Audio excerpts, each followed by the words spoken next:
On a holiday meant for honoring sacrifice, two prominent Democratic leaders from New Jersey made a bold statement, choosing to spend their Memorial Day protesting at a controversial migrant detention facility.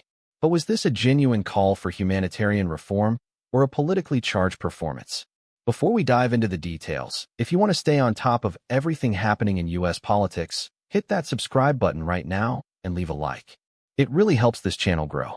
New Jersey Governor Mikey Sherrill and Democratic Senator Andy Kim were at the Delaney Hall Center in Newark, a facility holding hundreds of individuals, many of whom critics allege are being subjected to unacceptable conditions. This protest comes amid an ongoing hunger strike by some detainees, a desperate measure to draw attention to their plight. Both Kim and Sherrill have been vocal in their demands for access to the center and for its immediate shutdown. Senator Kim, speaking from outside the facility on Monday, posted on X, "I'm back at Delaney Hall with Gov Sherrill NJ and other members of the NJ delegation to meet with families of detainees and listen to community advocates. We're working together to make sure they're heard and to speak out with them. Delaney Hall must be shut down immediately. ICE cannot be allowed to continue operating in this way." However, the Department of Homeland Security offered a sharply different perspective. While acknowledging that Senator Kim was granted access for congressional oversight responsibilities, a DHS spokesperson criticized Governor Sherrill's presence. They labeled her visit nothing more than a political stunt on Memorial Day when visitation is currently suspended due to riots outside the facility.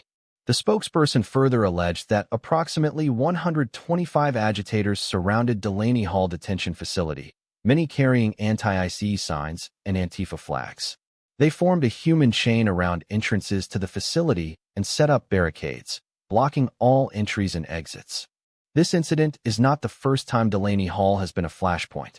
On Sunday, protesters reportedly clashed with authorities outside the privately run facility, which was converted into an immigration detention center last year. Detainees have initiated a hunger strike, protesting what they describe as poor conditions. Governor Sherrill herself stated she was deeply disturbed by the reports, reiterating her long-held opposition to private detention facilities. She has been in contact with ICE, advocating for access and coordinating with the federal delegation and advocates to hold DHS accountable. Senator Kim and Representative Rob Menendez, also from New Jersey, were denied entry on Sunday. The American Civil Liberties Union of New Jersey has been a vocal critic, stating in February that Delaney Hall is dangerous for those being detained, their loved ones, and all who care about immigrants' rights, fundamental constitutional freedoms, and democracy. They highlighted community members and families uniting in opposition to the facility's existence and alleged abuse. On the other hand, DHS maintains that all detainees are provided with basic necessities: 3 meals a day, clean water, clothing, bedding, showers, soap, and toiletries. They also have access to phones to communicate with family and lawyers. The agency asserts that certified dietitians evaluate their meals and that ICE detention standards are higher than those in most U.S. prisons holding citizens.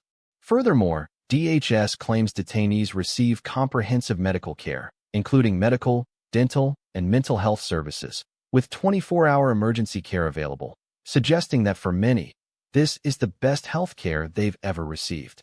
The calls for Delaney Hall's closure have been persistent. In May of last year, a protest involving congressional lawmakers and the Newark mayor, Ras Baraka, led to clashes with authorities. Some protesters allegedly pushed past security, and U.S. Representative LaMonica McIver is now facing a federal indictment for allegedly assaulting and impeding federal officers during that incident, accused of shoving officers to prevent the arrest of Mayor Baraka. At the time, then Homeland Security Assistant Secretary Tricia McLaughlin controversially characterized some detainees as murderers, terrorists, child rapists, and MS-13 gang members, questioning why lawmakers continued to advocate for them. This situation at Delaney Hall paints a complex picture, raising serious questions about humanitarian conditions, political opportunism, and the very nature of immigration enforcement. We're seeing elected officials directly confronting federal agencies, families pleading for their loved ones, and counter-accusations of staged protests and agitators. The stark contrast between the accounts from critics and the official statements from DHS highlights a significant information gap and a deep divide in how this facility and its detainees are perceived. So what do you think about this? Is this a genuine plea for human rights, or a calculated political move? Drop your opinion in the comments below. I read every single one. This is a story that's still unfolding, and we'll be here to cover it.